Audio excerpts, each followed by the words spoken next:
Hello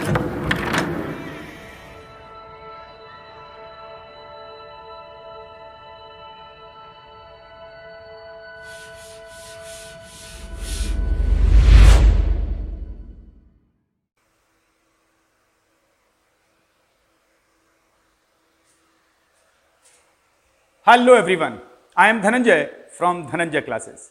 और जैसा मेरे रेगुलर व्यूअर्स जानते हैं, आजकल मेरा डिस्कशन चल रहा है क्वांटम नंबर्स को लेकर। What are quantum numbers and how they are calculated. तो मेरे वीडियो नंबर 68, 69 और 70, इन तीनों वीडियोस में मैंने आप लोगों के साथ यही डिस्कशन करने की कोशिश की थी कि हम क्वांटम नंबर्स के बारे में क्या एक्सप्लेनेशन रखते हैं, वो कैसे कैलकुलेट की जाती हैं, और किसी एक विशेष इलेक्ट्रॉन की क्वांटम नंबर आपको निकालनी हो तो कैसे ज्ञात की जाएगी। तो ये हमने अपने पास्ट वीडियोस में डिस्कशन किया है, लेकिन आज इस वीडियो में मैं अपने उन व्यूअर्स के कमेंट्स के आधार पर एक छोटी सी प्रॉब्लम सॉल्व करने की कोशिश कर रहा हूं, जहां मेरे व्यूअर्स ने मुझसे कहा है, सर जब हम एसपीडीएफ में इलेक्ट्रॉनिक कॉन्फ़िगरेशन करते हैं किसी एटम का, तो वहां सर हमें एक प्रॉब्लम आती है, हम ये भूल जाते हैं कि पहले 4s में आएगा या 3D में, पहले 4p में आएगा या 5s में। तो मैंने उनसे कहा था कि आप आपबाउ चार्ट प्रिपेयर कर लीजिए और उस आपबाउ चार्ट के अकॉर्डिंग उनका इलेक्ट्रॉनिक कॉन्फ़िगरेशन कर दीजिए। लेकिन उसके बाद भी मेरे कई सारे व्यूअर्स ने अपनी प्रॉब्लम्स को आगे रखा। तो आइए आज उसी प्रॉब्लम को आधार लेते हुए अपने इस वीडियो में डिस्कस करेंगे n+l रूल। तो मेरे जिन व्यूअर्स को ये आपबाउ प्रिंसिपल का चार्ट तैयार नहीं हो पा रहा है, आज हम एक नए तरीके से इस चीज को समझेंगे। तो माय डियर, आज हमारा डिस्कशन होगा n+l रूल। लेकिन उससे पहले आपको एक बहुत छोटी सी बात याद रखनी होगी। अब तक आपने जो सीखा था मेरे साथ वो ये सीखा था, सबसे पहले इलेक्ट्रॉन 1s में जाता है, फिर 2s में, 2p में, 3s में, 3p में, 4s में, 3D में, 4p में, 5s में, इस प्रकार से इलेक्ट्रॉन जाते हैं। और यह हमारी एनर्जी का बढ़ता हुआ डायग्राम कहलाता है। यानी कि एनर्जी जो बढ़ रही है हमारे सब शेल में, यह एनर्जी का बढ़ता क्रम है। लेकिन मेरे कई सारे जो व्यूअर्स हैं जो कंफ्यूज हो जाते हैं या जिनका कंफ्यूजन हो रहा है, वो यही हो रहा है, सर ये 4s हमने 3D से पहले रख दिया सर, ये सर थोड़ा सा अजीब सा लगता है। आइए, अब यदि हम 4p के बाद जाते तो शायद माय डियर हमारा 4d होता और इसकी एनर्जी वापस इस प्रकार से होती। तो सर हम ये जो इलेक्ट्रॉनिक कॉन्फ़िगरेशन करते हैं, हमें ये टर्म्स परेशान करती हैं। तो आइए डियर्स, आज इन टर्म्स को हम क्लियर करेंगे कि आखिर ये एनर्जी की बढ़ती हुई क्रम क्या है। तो इसके लिए हमें सीखना होगा माय डियर एक बहुत सिंपल सा रूल, जिसे मेरी केमिस्ट्री में कहते हैं n+l रूल। अब सवाल, सर ये n+l रूल क्या है? आइए जानने की कोशिश करते हैं माय डियर, ये n+l रूल क्या है।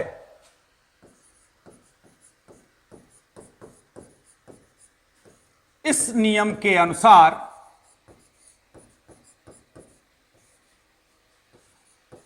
उपकोश यानी कि सब शेल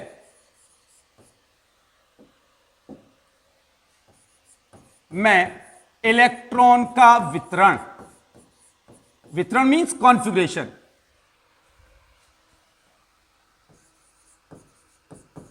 ऊर्जा के बढ़ते क्रम के अनुसार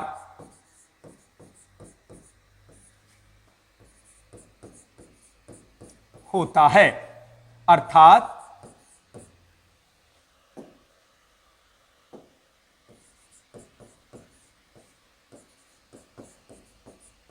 जिस उपकोश मींस सब सेल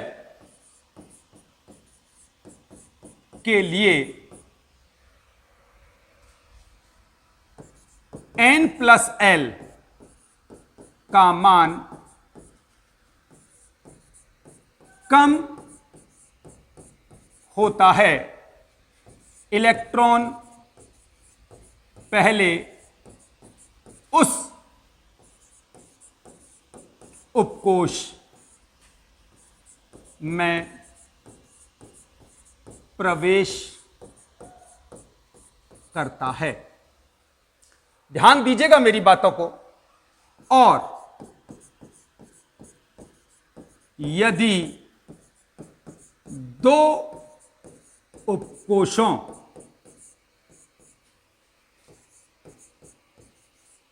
के लिए n+l का मान मीन्स वैल्यू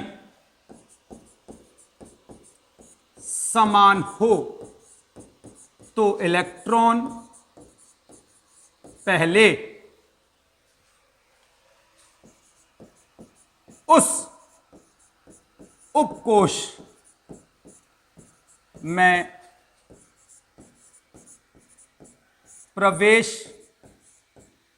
करता है जिसके लिए स्मॉल n का मान कम होता है। उम्मीद है मेरे सारे व्यूअर्स इस बात को समझ गए होंगे कि मैं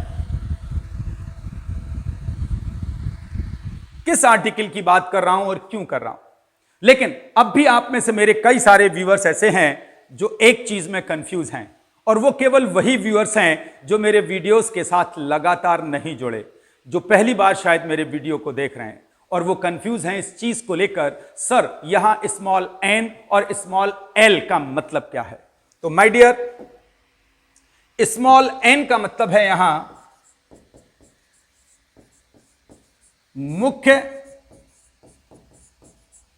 क्वांटम संख्या और n का मतलब, और l बराबर है यहां द्विगंशी क्वांटम संख्या। तो जिन लोगों को n और l को लेकर कंफ्यूजन है कि सर यहां n क्या है, सर यहां l क्या है, तो माय डियर यहां n का मतलब मुख्य क्वांटम संख्या और l का मतलब द्विगंशी क्वांटम संख्या है। तो जिन लोगों को आप वाउ चार्ट तैयार नहीं है, डू नॉट वरी, अब आपको यह मेथड यानी n+l रूल आसान बनाएगा। तो आइए एक एग्जाम्पल लेकर समझने की कोशिश करते हैं। पहले थोड़ा सा अपने लिए स्पेस जनरेट करते हैं क्योंकि समझने के लिए स्पेस थोड़ा सा कम है।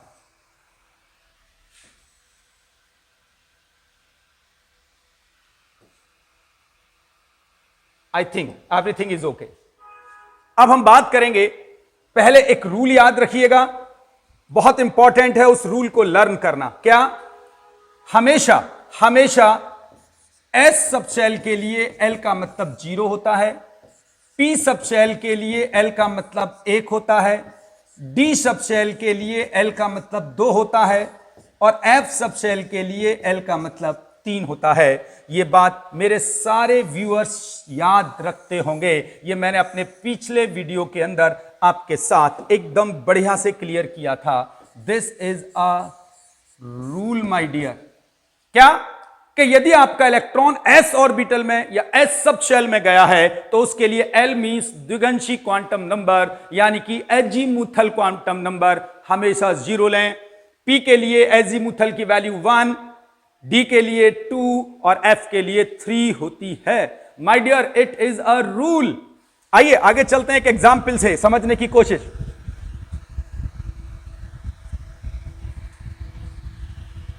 अब एक ऊपर वाला एग्जाम्पल हाईलाइट कर लेते हैं। सर यही एग्जाम्पल उठा लीजिए कि सर ये 4s जो है 3d से पहले क्यों आ गया। देखिएगा बढ़ती एनर्जी है, तो बात करेंगे इसके लिए। एक एक्सप्लेनेशन दे रहा हूं my dear, come with me. Example हम बात करेंगे 4s और 3d को लेकर। अब सुनते रहिएगा, यहां n क्या होता है, हमेशा किसी भी सब शेल में n निकालना हो तो सब शेल के आगे जो नेचुरल नंबर लिखा है, जो शेल का नंबर होता है, उसी को हम n यानी मुख्य क्वांटम संख्या कहते हैं। मैंने अपने पिछले वीडियो में ये सारी चीजें आपको क्लियर की हैं। तो यहां n की वैल्यू क्या हो गई है, n इज इक्वल 4 है, और s हमें निकालना है अब इसके लिए l, और s के लिए l की वैल्यू 0 होती है, ये आपको रूल बता दिया है। तो l बराबर यहां 0, और इसको ऐड कर दीजिए n प्लस एल रूल से 4। सेम यही कैलकुलेशन 3d के लिए करिए, तो यहां n इज इक्वल 3, और d के लिए l की वैल्यू 2 होती है, ये रूल है माय डियर। तो l बराबर 2, और यहां पर n प्लस एल रूल लगाएंगे 5। तो आप देख सकते हैं n प्लस एल की वैल्यू 4 की कम है, 5 की ज्यादा है, यानी कि ये है। तो सबसे पहले कौन आएगा, 4s। तो 4s क्यों आया माय डियर, ये बात उम्मीद है मेरे सारे व्यूअर्स समझ गए होंगे, क्योंकि मेरा नियम कहता है कि जिस उपकोष के लिए n प्लस एल का मान कम होगा, इलेक्ट्रॉन पहले उस उपकोष में प्रवेश करेगा। तो इन दोनों के लिए कम था। अब आप कहेंगे सर एक एग्जाम्पल और ले लीजिए, चलिए एक एग्जाम्पल और लेते हैं। एग्जाम्पल नंबर 2 की बात करते हैं। This is example number 1।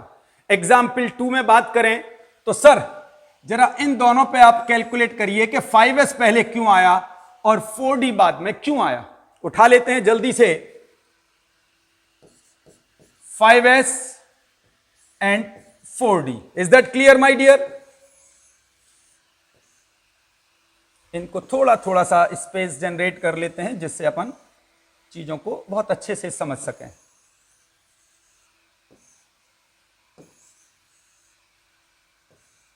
चलिए दोस्त, अब वापस वैल्यूज को पुट करेंगे अपन इसके साथ। 5s में n की वैल्यू क्या हो गई है, n इज इक्वल 5, और s के लिए l की वैल्यू 0, ये गई s के लिए l की वैल्यू 0। रूल फॉलो कर रहे हैं हम लोग। n प्लस एल कैलकुलेट कर दीजिएगा, 5 प्लस 0 दैट इज 5। अब यही क्वेश्चन अपन 4d में बात करेंगे।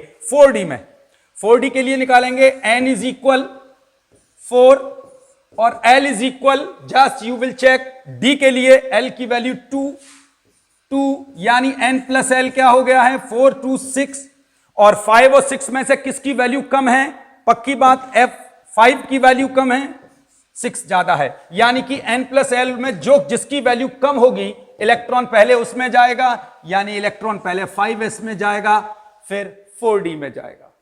उम्मीद है मेरी बातें आपको क्लियर हो रही होंगी कि हमारा n प्लस एल रूल ये कहता है हमें जिस सब सेल की कैलकुलेशन करनी है उस सब सेल के हम n और l की वैल्यू निकालें और उसको ऐड करें। ऐड करने के बाद उसकी जिससे कंपेयर कर रहे हैं उसकी n प्लस एल निकालें और उसे ऐड करें। अब n प्लस एल का एडिशन जिसकी वैल्यू कम होगी इलेक्ट्रॉन पहले उसमें जाएगा। This is n plus L rule.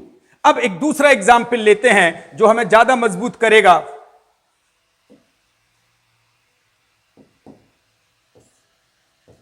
Example 4p और सर 3d में कैलकुलेट कर दीजिए, यानी कि 4p और 3d में कैलकुलेट करिए। सर इलेक्ट्रॉन पहले किस में जाएगा और क्यों जाएगा, चलिए वैल्यूज निकालने की कोशिश। इसके लिए n की वैल्यू 4, ये देख सकते हैं आप, और p के लिए l की वैल्यू 1, यानी l इज इक्वल 1, एडिशन कर दीजिए 5। अब इसके लिए बात करेंगे अपन, किसके लिए बात करेंगे, 3d के लिए। सो कम विद मी, 3d पे रूल अप्लाई कर रहा हूं, n इज इक्वल 3 और d के लिए l की वैल्यू 2, एडिशन हो गया 5।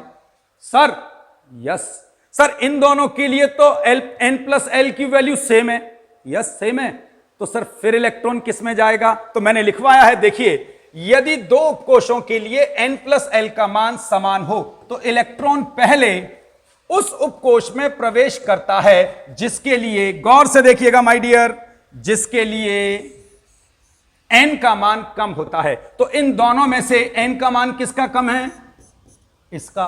तो देखिए 3d पहले गया है और 4p बाद में।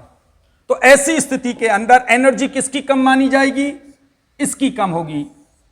क्यों, क्योंकि इसके लिए n का मान कम है।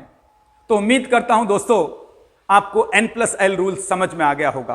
तो N+L रूल एक तरीके से आप बहु रूल को ज्यादा स्ट्रांगली समझने का तरीका है।